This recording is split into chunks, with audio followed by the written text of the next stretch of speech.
Good day, everybody. I'm Shmee, and I make guides for Path of Exile's Ruthless mode. If you're enjoying the content, please hit that like button and feel free to subscribe if you want more. Today, I'm back to talk about the Ruthless Atlas. You may have noticed that there's one specific difference in the Standard League and Ruthless League Atlas trees. Take, for instance, the Atlas notable That Which You Seek. Why are these different? Your first reaction may be to shrug this off and assume that they're so similar it doesn't matter. The reality is that the math that dictates how league mechanics spawn is completely different between the two leagues. A huge shout out to Reddit user and fellow Exile pixxelkick.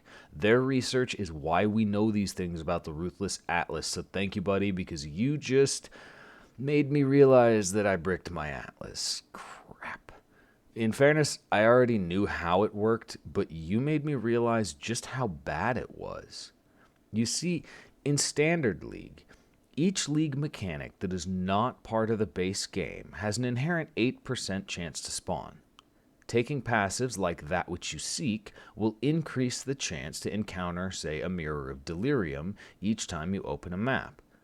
Taking those points increases the amount of stuff you see. That's pretty normal, right? Well, in Ruthless mode, the way it works is that every time you open a map, there is a 35% chance that you will encounter one league mechanic, a 5% chance that you will encounter two, and a 60% chance that you will encounter zero.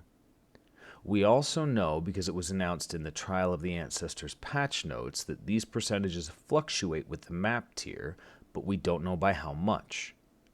What this means is that if you invest into Atlas passives such as That Which You Seek in Ruthless mode, you are not increasing the total endgame content you see. You are increasing the likelihood that if you do see endgame content, it rolls as a Mirror of Delirium. Your 35% chance to see one form of endgame content does not change. In Ruthless, taking any of these passives which scale up an existing chance to see a league mechanic will do so by simultaneously decreasing the likelihood of seeing all other mechanics. And it gets worse. The Ruthless Atlas tree has traps. There are 10 league mechanics considered extra content, the same 10 that you can ban near the beginning of the Atlas tree. However, within that 35% chance to get one form of content, you can get any of those 10 league mechanics or a Wild Master encounter.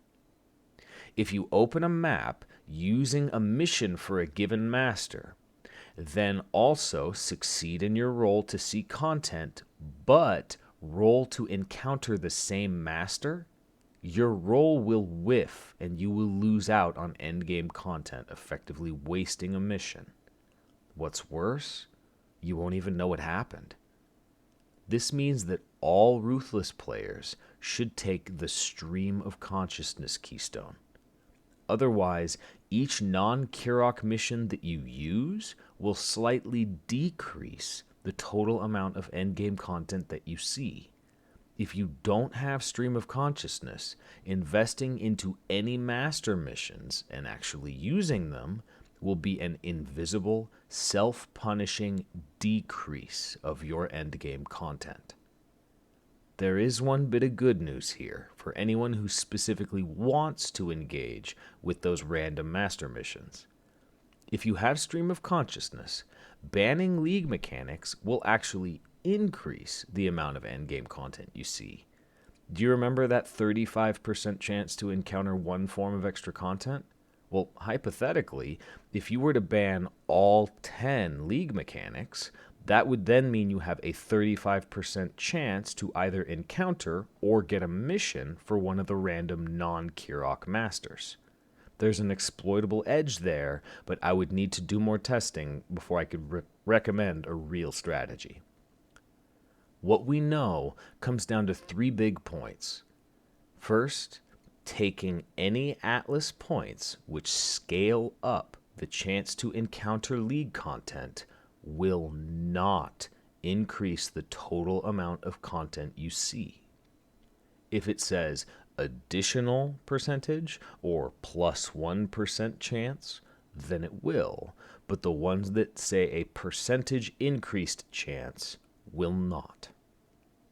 Second, every time you use a non-Kirok master mission while you do not have the stream of consciousness keystone allocated, there's a small chance that you will end up decreasing the amount of content you see. Stream of consciousness is virtually mandatory for anyone using master missions, but the more you emphasize master content, the more absolutely mandatory it is. And third, banning content that you don't care about will naturally increase the occurrence rate of content you do want to see.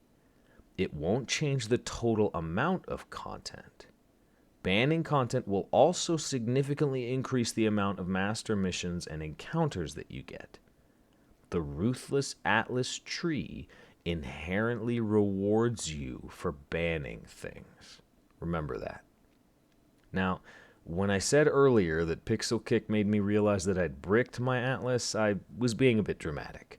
What they made me realize is that of the 81 Atlas points that I had earned and spent, fewer than half of them were actually giving me more content than the regular endgame. And most of the ones that did were only giving me plus 1% increased map drop chance. Because of that, and also because of my ADD and my constant need for change and newness, I'm starting over in Trade League. This time, my plan with the Atlas is to squeeze it for every ounce it's got. I'll let you know how as soon as I get there. Thank you for watching, and until next time, take care, Exiles.